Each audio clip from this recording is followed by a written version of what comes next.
Yes. So friends, अगर आपने mobile से ज्वाइन किया है तो मोबाइल को लैंडस्केप मोड में कर लीजिए सो दैट आपको एक प्रॉपर व्यू मिले, क्योंकि वर्टिकल में बहुत बारीक बारीक दिखेगा। So friends, welcome to the future, welcome to the future of decentralized finance.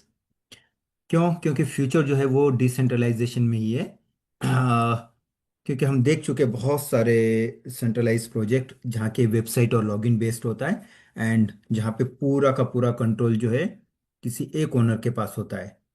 हमें पता भी नहीं चलता है कि क्या उसमें हो रहा है, क्या फंड्स आ रहा है, क्या जा रहा है, क्या डिस्ट्रीब्यूशन हो रहा है। और सबसे मेन बात तो ये है कि सही में कंपनी के पास फंड्स है नहीं है, कितना बांटने को बचा है, कुछ भी नहीं पता चलता। बट यहाँ पर जो है डिसेंट्रलाइज फाइनेंस, यहाँ पे सारी की सारी ट्रांसपेरेंसी होती है। हमें सारी चीज़ें चलता है, सारा चीज़ दिखता है कि क्या हो रहा है। तो इस वजह से, एंड बिसाइड दैट, ये जो लॉन्ग लॉन्ग लॉन्ग टर्म चलता है ऑलरेडी। इसके पैरेलल एक दो जो प्रोजेक्ट्स है वो 2 साल से ऊपर से चल रहे हैं, और ये तो उसका इम्प्रोवाइज्ड वर्जन है। तो ये इसका मतलब क्या है कि हमें एटलीस्ट एक मतलब पास्ट परफॉर्मेंस फ्यूचर की गारंटी नहीं देता, ये बोला जाता, बट एटलीस्ट उससे हम एक आइडिया लगा सकते हैं, क्लू ले सकते हैं कि किस तरह से रहेगा। तो यस दोस्तों, वेलकम टू पोल्क डाओ, जो कि फ्यूचर है। जहाँ से फ्रेंड्स, हैंड रेज मत करिए,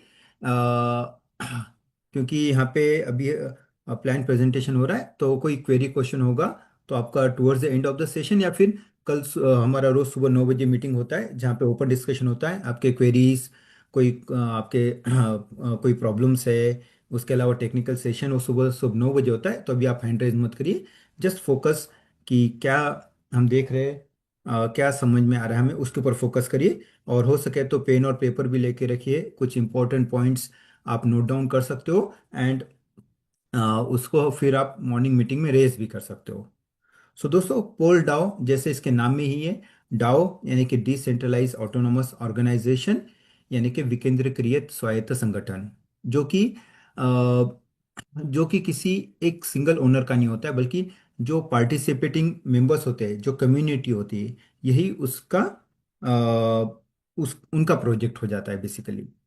तो दोस्तों, यहाँ पे हम ऐसी काफ़ी सारी चीज़ें देखेंगे जो फर्स्ट टाइम हमें देखने मिलेगी, जैसे innovative tokenomics, contract based pricing, decentralize governance, और उसके अलावा सबसे इंपॉर्टेंट है कि यहाँ पे अर्निंग के लिए हम हमारे पास यहाँ पे मल्टीपल मॉडल्स है।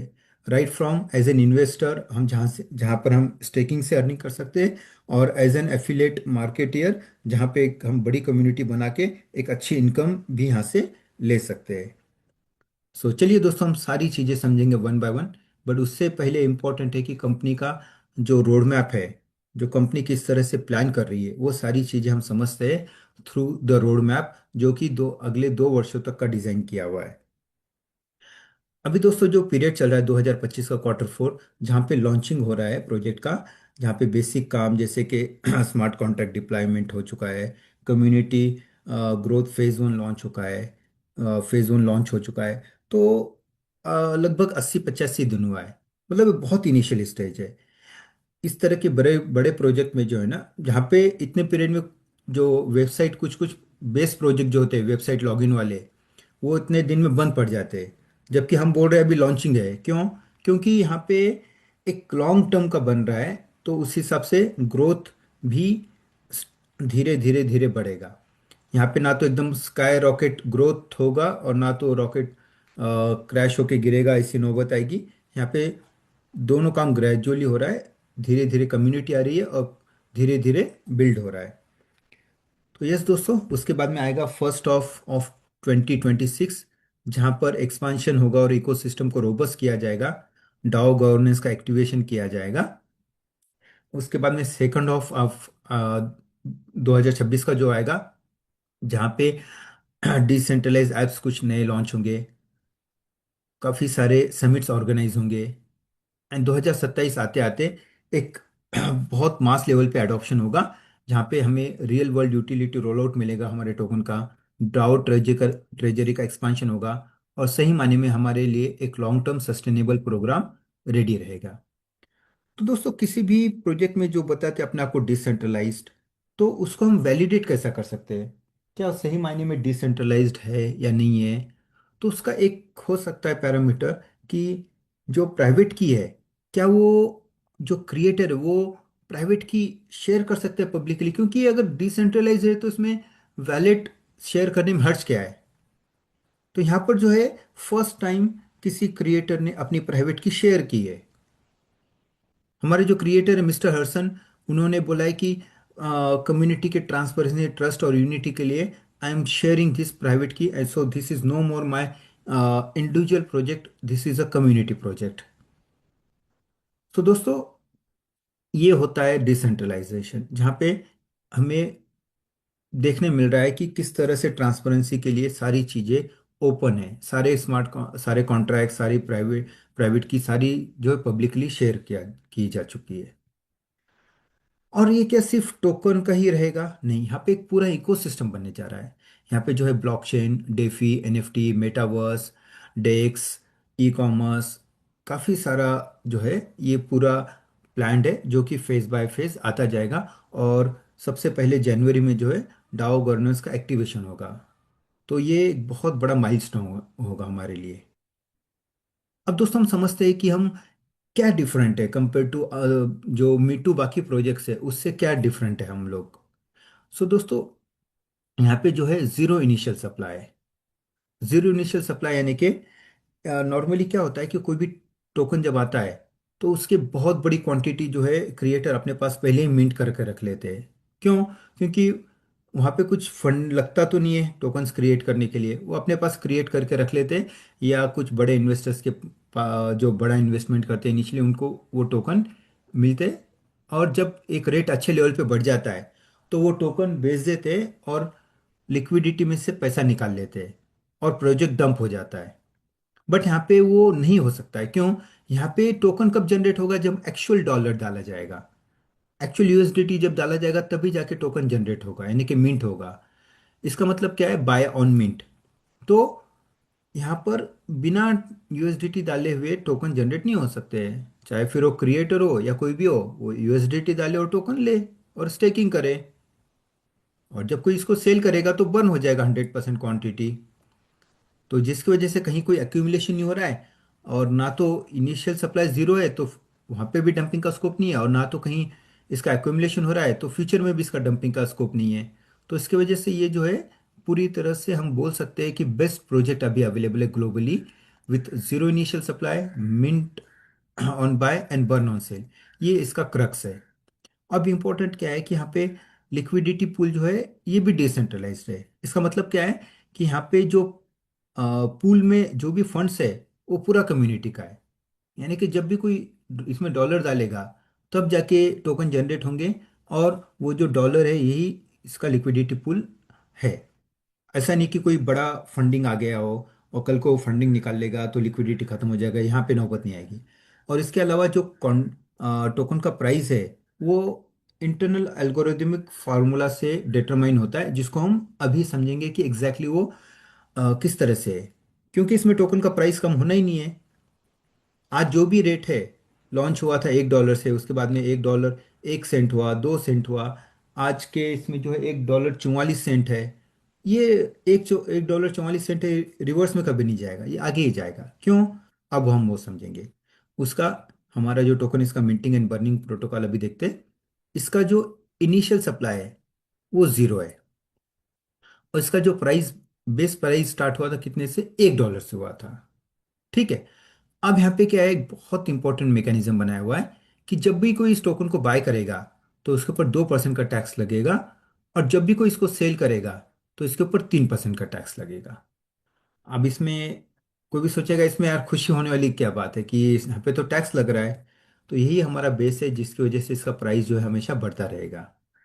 अब देखिए, एक मैं आपको बताता हूँ एग्जांपल, कि जब टोकन लॉन्च हुआ $1, अगर कोई डे वन को बाय करेगा, सपोज $100 का टोकन भी बाय करेगा, तो एक 2% टैक्स के साथ में कितना पे करेगा? $102। और उसके बदले में कितने टोकन मिलेंगे? $100, सॉरी 100 टोकन। अब जो लिक्विडिटी है $102, टोकन सप्लाई 100, तो अब प्राइस जो है बढ़ के कितना हो गया? $1 2 सेंट, जो कि स्टार्टिंग में कितना था? $1। अब फिर किसी ने $10,000 के टोकन बाय किए। अब प्राइस फिर बढ़ गया, $1.04 हो गया। फिर किसी ने $1,00,000 के टोकन बाय किए। अब प्राइस फिर बढ़ गया, $1.05 के भी ऊपर चला गया। अब ये तो खैर टोकन बाय होते जा रहा है इसलिए रेट बढ़ रहा है। बट क्या हो जब टोकन सेल हो रहा है? अब यहीं पे मजेदार बात है कि यहाँ पे टोकन जब सेल होगा तब भी इसका रेट बढ़ेगा। कैसे? अब सपोज कोई $10,000 के अगर टोकन सेल कर रहा है, तो एक्चुअल टोकन कितने का सेल होगा? 9,700 का। क्यों? क्योंकि 3% जो है टैक्स में चला गया है, लोडिंग चार्जेस में। तो स्लीपेज चार्जेस हम जो भी बोले, लोडिंग चार्जेस बोले या फिर बर्निंग टैक्स बोले या फिर स्लीपेज चार्जेस बोले, बात वही है। तो अब जो रेट है वो फिर बढ़ गया है, $1.06 के ऊपर चला गया। फिर किसी ने $10,000 के टोकन सेल किए। अब रेट फिर बढ़ गया। तो ये जो मैकेनिज्म है ना, ये इसी तरह से काम करता रहेगा कि हर एक बाय पर और हर एक सेल पर यहाँ पे रेट बढ़ना ही बढ़ना है, कम होना ही नहीं है। ठीक है दोस्तों, तो ये इसका मैकेनिज्म हमने समझ लिया। अब आते हैं इंपॉर्टेंट चीज पर कि यहाँ पे अर्निंग के लिए हमारे पास क्या क्या एवेन्यूज है। तो सबसे पहला जो स्टेकिंग से यहाँ पे हम अर्न कर सकते हैं। स्टेकिंग में भी तीन मॉडल है, एक टोकन स्टेकिंग, सेकंड है LP bond staking and third है स्टेबल बॉन्ड स्टेकिंग। ठीक है। तो ये जो मॉडल है, यहाँ पे हम सिंपली हमारा पैसा लगाना है और यहाँ से इनकम लेना है। और यहाँ पे एक बहुत इंपॉर्टेंट डिस्क्लेमर मैं देना चाहूँगा कि क्रिप्टो मार्केट है, यहाँ पे सारी चीज़ें कितनी भी अच्छी हो, सब कुछ है, बट फिर भी अपने कैपेसिटी के हिसाब से हमको पैसा लगाना है। कहीं से कर्ज करके या किसी से लोन लेके गाड़ी बंगला घर बेच के पैसा नहीं लगाना है। हमारा जो भी कैपेसिटी बन पाता है उसके हिसाब से ही लगाना है। ये एक बहुत इंपॉर्टेंट चीज़ हमें ध्यान में रखना है। ठीक है। और ये जो अर्निंग है यहाँ से हम ले रहे हैं स्टेकिंग में, उसके बाद में जब हम यहाँ पे किसी को जोड़ते हैं, टीम बनाते हैं, तब हमें यहाँ पे और भी इनकम्स मिलना चालू हो जाते हैं, जैसे डिपॉजिट पर्क रिवॉर्ड है, गैलेक्सी नेट रिवॉर्ड है, डाओ पल्स इनकम है और ट्रिम्फ एक्सक्लूसिव रिवॉर्ड है। तो ये जो चार इनकम है, ये जो है हम जब टीम बनाते हैं तब हमें ओपन होती है इनकम्स। और ये तीन स्टेकिंग मॉडल में से कोई भी या तीनों को कॉम्बिनेशन में हम जब पैसा लगाते हैं, यहाँ से हमें इनकम आना चालू हो जाती है। तो सबसे पहले हम देखेंगे टोकन स्टेकिंग। यहाँ पे हम क्या कर रहे हैं? टोकन को स्टेक कर रहे हैं। ठीक है। तो टोकन को जब स्टेक कर रहे हैं तो उसके बदले में कंपनी हमें कुछ देगी। वो क्या है? Daily yield, daily return, daily ROI, daily interest, हम जो भी समझे। अभी कितना देगी, हम कितना पीरियड के लिए स्टेक कर रहे हैं उसके ऊपर डिपेंड है।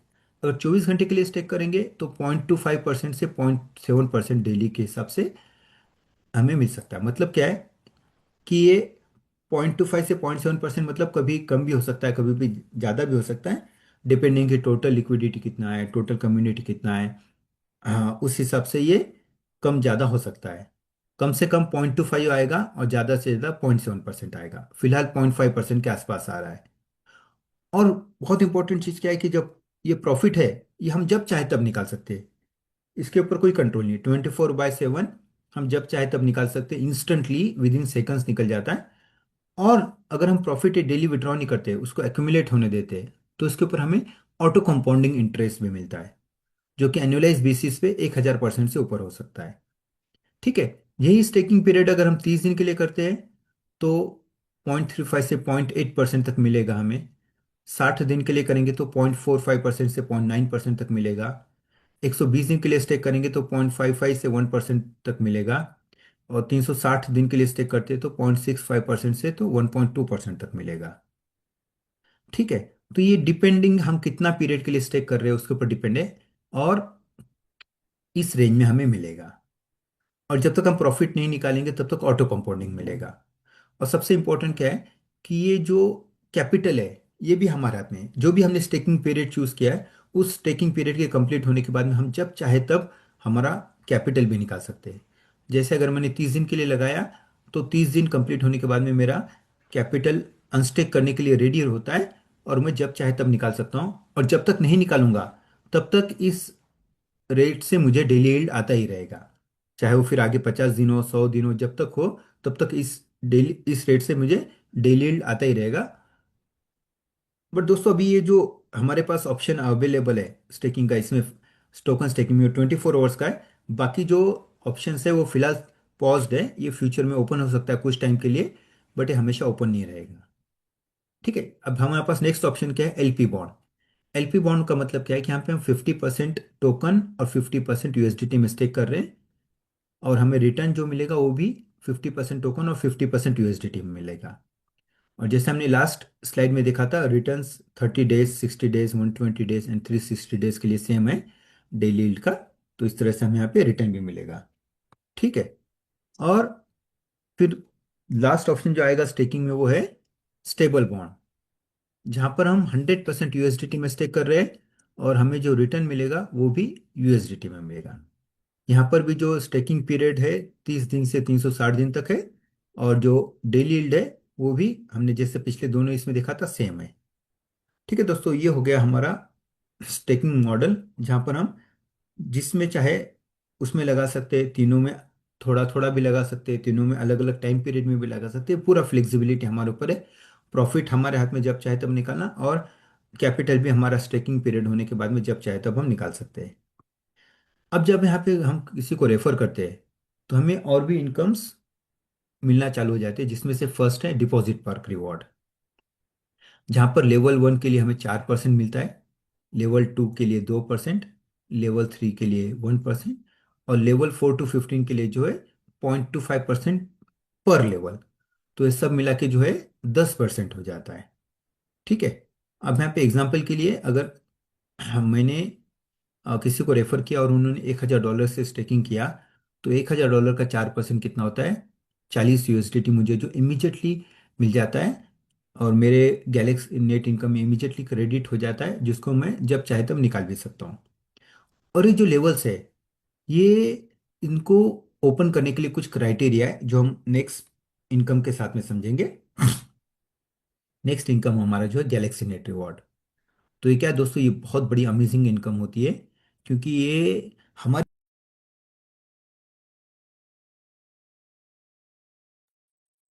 आई थिंक मेरा डिस्कनेक्ट हो गया था, जस्ट अ मोमेंट।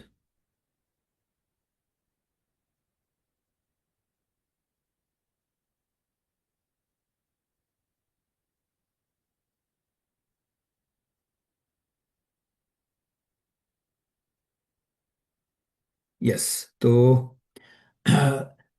जैसे मैं आपको बता रहा था, गैलेक्सी नेट रिवॉर्ड जो कि हम आरओआई पे, आरओआई इनकम हम इसको बोल सकते हैं। और ये बहुत बड़ा होता है, क्योंकि हमारी टीम का जितना इनकम है उसके बेसिस पे हमें भी यहाँ पे एक बहुत बड़ी इनकम जनरेट होती है। तो इसमें जो है लेवल 1 से तो लेवल 7 तक जो है 5 to 10% मिलता है, और लेवल 8 to 15 पे जो है 2 to 5% मिलता है। तो मतलब लीस्ट 2% एंड मैक्स 10% इसके रेंज में मिलता है। यानी कि अगर टीम का इनकम ओवरऑल $1,000 अगर आ रहा होगा, तो क्योंकि हमारे अलग अलग लेवल के हिसाब से हमें भी ऑलमोस्ट $60 to $70 आ सकता है। ठीक है दोस्तों। और इसके लेवल्स के लिए क्वालिफाई करने के लिए जो क्राइटेरिया है वो है कि लेवल 1 के लिए हमें मिनिमम खुद का स्टेकिंग $100 का होना चाहिए, और मिनिमम एक डायरेक्ट होना चाहिए। अब जो डायरेक्ट है, यानी कि जो वैलिड आईडी काउंट होता है, $50 या उसके ऊपर का जो आईडी होता है वो एक्टिव वैलिड आईडी में काउंट होता है। तो हमारे डायरेक्ट में या जो भी है मिनिमम $50 या उससे ज़्यादा का आईडी होना चाहिए। फिर सेकंड लेवल के लिए सेल्फ स्टेकिंग जो है मिनिमम 200 USDT का चाहिए, और मिनिमम 2 डायरेक्ट चाहिए। इसी तरह से करते करते जो है पूरे 15 लेवल के मिनिमम $1,500 का सेल्फ स्टेकिंग चाहिए, और पूरे 15 डायरेक्ट हो जाने पे हमारे पूरे 15 लेवल ओपन हो जाते हैं, जो कि हमें गैलेक्सी नेट रिवॉर्ड और डिपॉजिट पर रिवॉर्ड दोनों के लिए एलिजिबल करते हैं। ठीक है। अब जो नेक्स्ट आता है वो है डाओ पल्स प्रोग्राम। ये जो है एक बहुत बड़ी इनकम जनरेट करता है, रॉयल्टी इनकम है ये। इसके लिए क्राइटेरिया क्या है कि यहाँ पे हमें रैंक अचीव करना होता है, जिससे PR1 रैंक है। इसके लिए क्राइटेरिया क्या है कि खुद का स्टेकिंग जो है मिनिमम $200 का होना चाहिए। Main leg, power leg, strong leg हम जो भी बोले उसमें 10,000 USDT का बिजनेस चाहिए, एंड बाकी सारे लेग मिलाकर जो है उसका 50% यानी कि $5,000 का बिजनेस चाहिए। उसी तरह से रैंक 2 के लिए जो है 400 का खुद का स्टेकिंग चाहिए, पावर लेग में $20,000 का बिजनेस, और बाकी सारा मिलाकर 10,000। रैंक 3 के लिए 50,000, 25,000।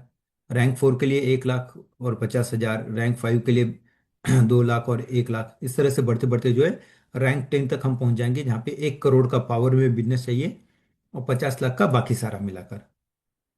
और दोस्तों यहाँ पे जो है ना, ये बहुत बड़ी इनकम जनरेट करती है, और कंसिस्टेंट इनकम आती है यहाँ पे से। इतने शॉर्ट पीरियड में जो है ऑलमोस्ट 90 डेज भी नहीं हुआ है अभी, ऑलरेडी कुछ लीडर जो है रैंक 7 पे भी पहुंच गए, जहाँ पे उनकी इनकम बहुत बड़ी आ रही है दोस्तों। अगर आईएनआर में बताया जाए तो एटलीस्ट 3 लाख से पर डे ऊपर हो रहा है। और वही रैंक 6 पे भी कुछ लीडर्स क्वालिफाई हुए, रैंक 5 पर काफ़ी लीडर्स है, रैंक 4, 3, 2, 1। क्यों इतना पॉसिबल हो रहा है? क्योंकि क्राइटेरिया बहुत सिंपल है, and at the same time यहाँ पे जो कोई भी इस प्रोजेक्ट को देखता है, इसके यूएसपीज देख के यहाँ पे इमीडिएटली ज्वाइन कर लेता है। इसकी वजह से कम्युनिटी भी बहुत फास्ट ग्रो कर रही है। आने वाले दिनों में दोस्तों ये नंबर 1 प्रोजेक्ट होने वाला है ग्लोबली, आप लिख के ले लो ये बात तो। क्योंकि इसके जैसा पैरेलल प्रोजेक्ट अभी फिलहाल ग्लोबली कहीं है ही नहीं। सो दोस्तों ये बहुत इंपॉर्टेंट है, आपको रैंक अचीवमेंट को फोकस करना है, क्योंकि यहाँ से बहुत बड़ी इनकम जनरेट होती है। और जो कि मतलब हम मतलब चाहे एक बड़ी से बड़ी अच्छी प्राइवेट जॉब हो या फिर गवर्नमेंट जॉब हो, उससे भी ज़्यादा इनकम यहाँ से जनरेट होती है। क्योंकि रैंक 7 पे ही अगर अगर पर डे 3 लाख या उससे ज़्यादा इनकम जनरेट हो रही है, यानी कि महीने का 1 करोड़ हो गया, तो आप इमेजिन कर सकते हो कि किस तरह का यहाँ पे इनकम हम ले सकते हैं। अब यही कुछ दिनों में जो है कुछ लीडर रैंक 10 तक भी पहुंच जाएंगे, तो वहाँ पे जो इनकम इनकम रहेगी वो इमेजिन करना भी मुश्किल है। क्योंकि वो ऑलमोस्ट $20,000 से भी ऊपर हो जाएगा, 20 से 25 हजार डॉलर पर डे से भी ऊपर हो जाएगा। तो बस इसको फोकस करना है, जल्दी से जल्दी शुरुआत करनी है, रैंक 1 रैंक 2 इस तरह से आगे बढ़ना है। और जब हम ये अचीव करते हैं रैंक, तब हमें एक और इनकम मिल सकती है, वो है ट्रिम्फ एक्सक्लूसिव रिवॉर्ड। इसमें सिर्फ इतना ही है कि हमने जो रैंक अचीव किया है वो एक टाइमलाइन बेस्ड है। जैसे कि अपना खुद का आईडी रजिस्टर होने से 15 दिन के भीतर अगर हम रैंक 1 अचीव कर ले तो $50 का बिजनेस मिलता है, रैंक 2 30 दिन के भीतर अचीव कर लेते हैं तो $100 का। इस तरह से $50 से लेके $50,000 तक का हमें रिवॉर्ड मिल सकता है। ये वन टाइम रिवॉर्ड होता है एंड ए टाइम बाउंड है। बाकी जो भी इनकम है वहाँ पे टाइम का कोई बाइंडिंग नहीं है, हम जब भी अचीव करेंगे तभी हमें इनकम मिल सकता है। ये सिर्फ जो है वो टाइम बाइंड है, अगर ये नहीं अचीव करेंगे तो लैप्स हो जाएगा। बट बाकी सारे इनकम जो है हम वो जब भी अचीव करेंगे तब हमें मिल जाएगा। आई एम श्योर दोस्तों सारी चीज़ आपको अच्छे से ध्यान में आ ही रही है।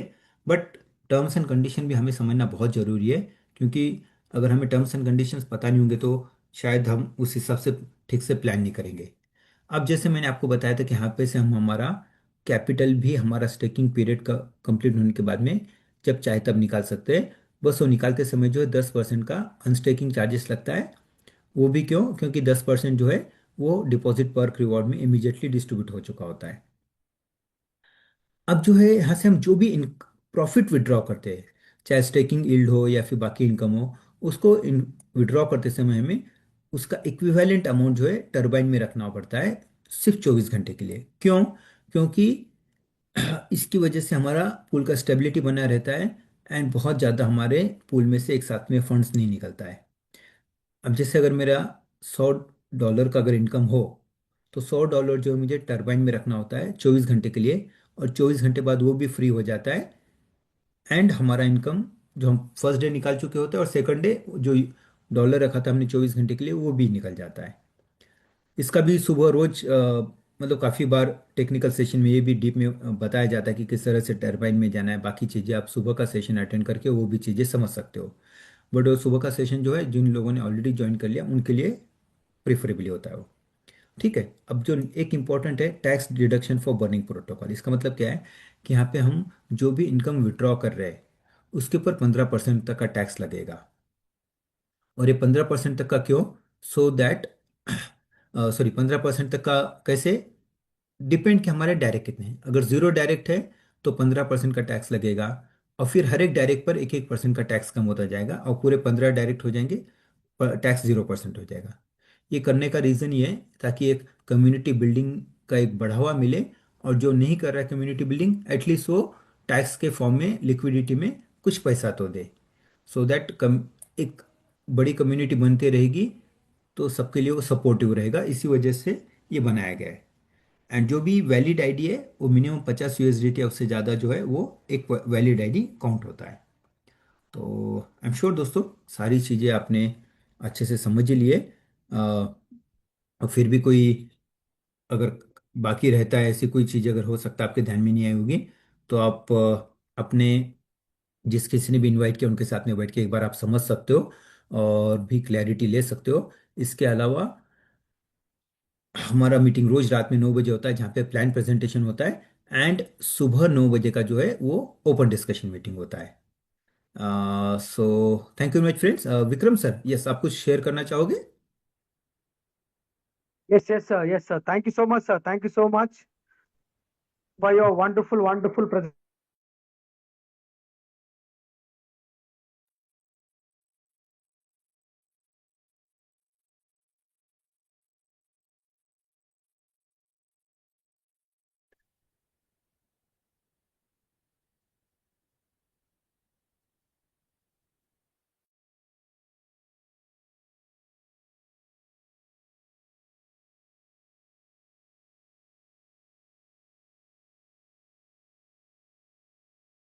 You tomorrow morning at shop. We'll see you tomorrow morning at shop 9 a.m. guys. Thank you guys. Have a wonderful night. We'll catch up tomorrow morning at shop 9 a.m. Bye bye guys.